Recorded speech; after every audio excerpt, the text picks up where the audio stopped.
Hello tout le monde, alors je suis heureuse de vous retrouver aujourd'hui pour vous présenter un super petit livre qui va intéresser, je pense, les débutants. Pour ceux qui veulent se lancer, découvrir ce qu'est la Wicca, pour ceux qui veulent se lancer dans la magie. C'est un petit livre qui reprend toutes les bases et qui va ici nous expliquer comment faire, tout simplement, comment utiliser, comment faire des rituels. Et je trouve ça super intéressant. Alors pour ceux déjà qui font de la magie, ça peut être un rappel des bases en fait. Alors c'est Apprentie sorcière, petit rituel de magie, et c'est de Océane Laïsouk et d'Estelle Modo. Alors c'est aux éditions Nouvelle Énergie. Donc moi je l'ai trouvé par hasard sur Amazon. J'ai décidé de le commander et franchement, j'ai pas été déçue. Il est super sympa. Donc, c'est un petit livre A5. Il est très souple. Il y a 182 pages, donc il y a beaucoup d'informations. Il est agréable au toucher. Alors, découvrez dans ce petit guide les rituels magiques ancestraux. En les pratiquant au fil des saisons, ils vous permettront de renouer avec vous-même et avec la puissance bienfaisante des éléments. Pour commencer, initiez-vous au précepte Wiccan, constituez votre trousse de sorcières et votre autel et préparez vos premiers rituels. Au rythme du soleil et de la lune, il est temps de célébrer Sabbat et Esba en suivant nos conseils pas à pas. Donc on va bien sûr retrouver les 8 Sabbats et Esba de la roue de l'année. Donc Sahem, Yule et Imbolc. Vous permettront de retrouver les chemins de l'harmonie. Alors, qui est Océane Laïsouk? Elle est amulettière, illustratrice et praticienne en médecine japonaise. Elle puise dans ses racines mélangeant terroir français et origine berbère, son attachement à une magie ancrée dans le quotidien. On la retrouve donc sur son site Instagram, amatribal-thérapie. Estelle Modo est alchimiste, herboriste et botaniste. Passionnée par le monde onirique, elle œuvre quotidiennement dans la compréhension du subtil et enseigne ses préceptes à travers des créations. À découvrir donc là aussi sur Instagram, les potions de Lita. Il est au prix de 7,95 €. Donc vraiment, s'il vous plaît, s'il vous attire, ne vous le refusez pas, vous ne serez pas du tout déçus. Donc, on va retrouver les rituels de magie. Ici, on a bien sûr un sommaire avec tout ce que l'on va trouver à l'intérieur de ce petit bouquin. Il est très joliment illustré. Il y a de jolies couleurs.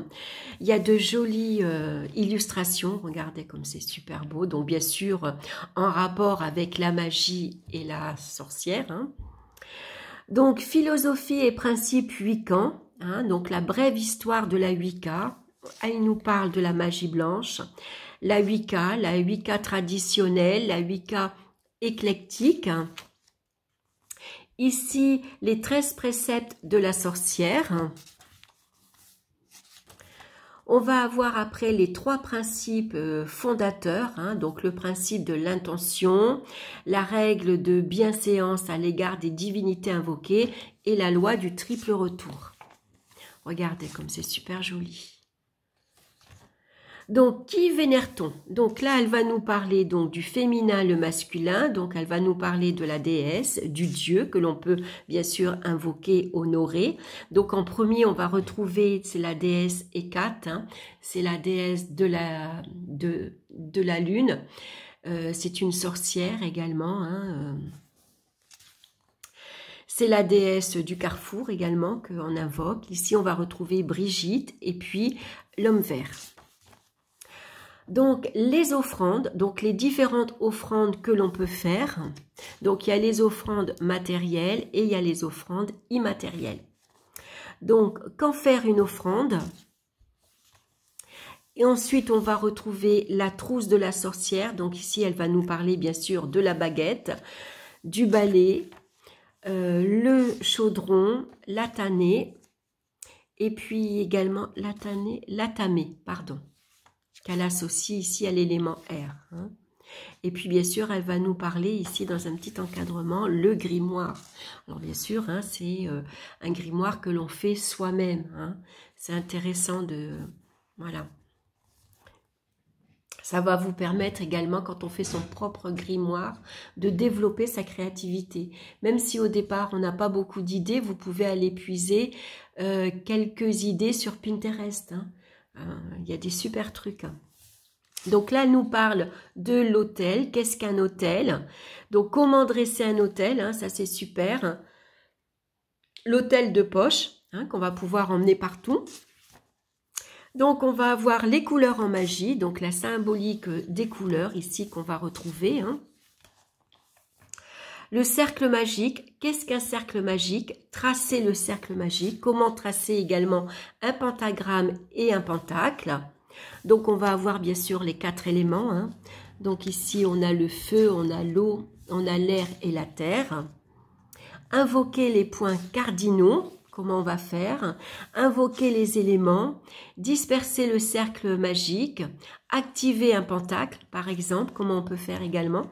Regardez, il y a des super illustrations.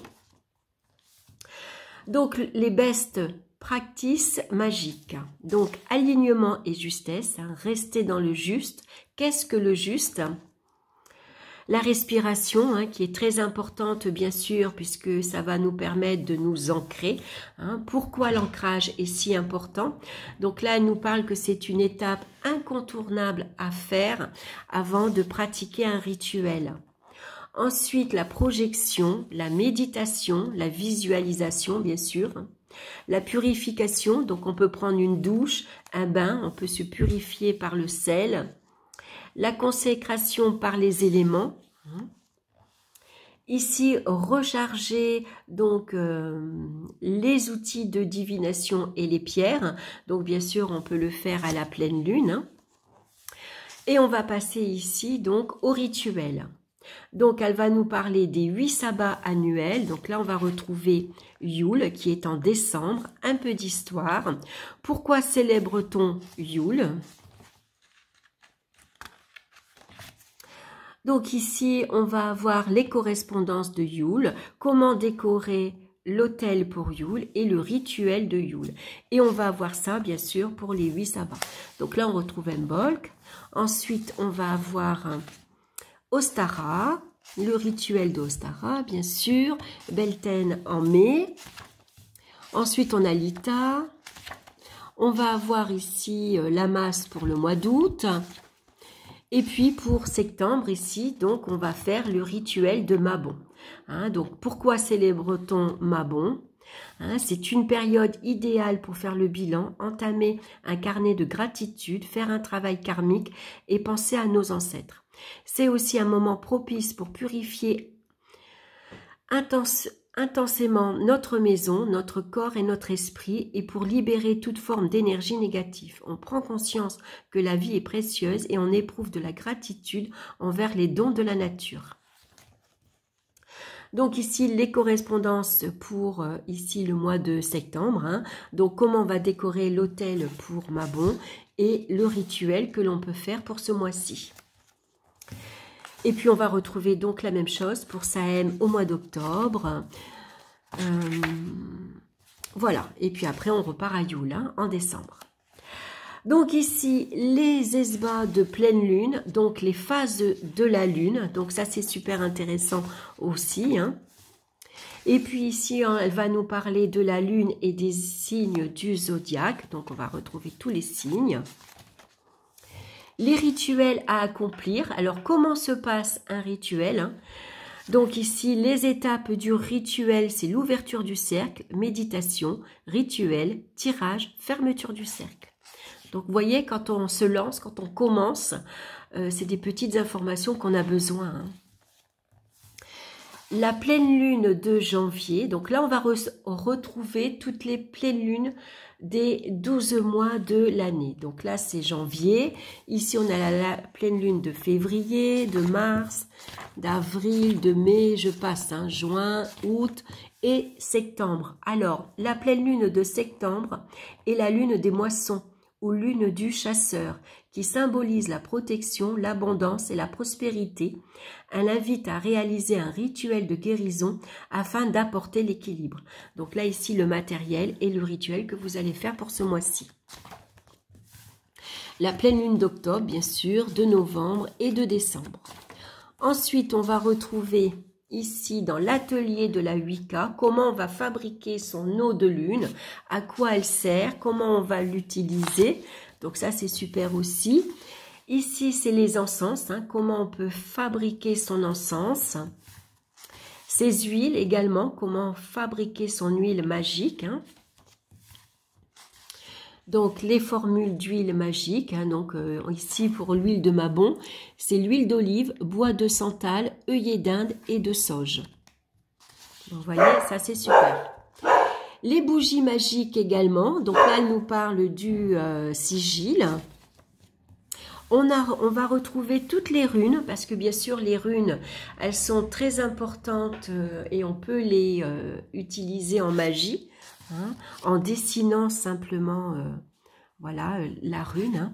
Donc vous allez l'utiliser pour une magie particulière. Donc vous voyez ici, Djera par exemple, hein, qu'on retrouve ici, symbolise la moisson de l'été, la récompense méritée. On récolte ce que l'on sème, le succès, la joie et le bonheur. Donc c'est une rune qu'on va utiliser par exemple pour la masse, hein, qui est au mois d'août.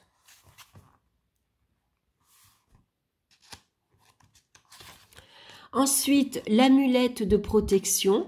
Hein, donc, on va retrouver le triskel, les ogames, la triple lune, la triqueta, hein, ce que c'est également. Ici, les pierres, la tourmaline, le cristal de roche.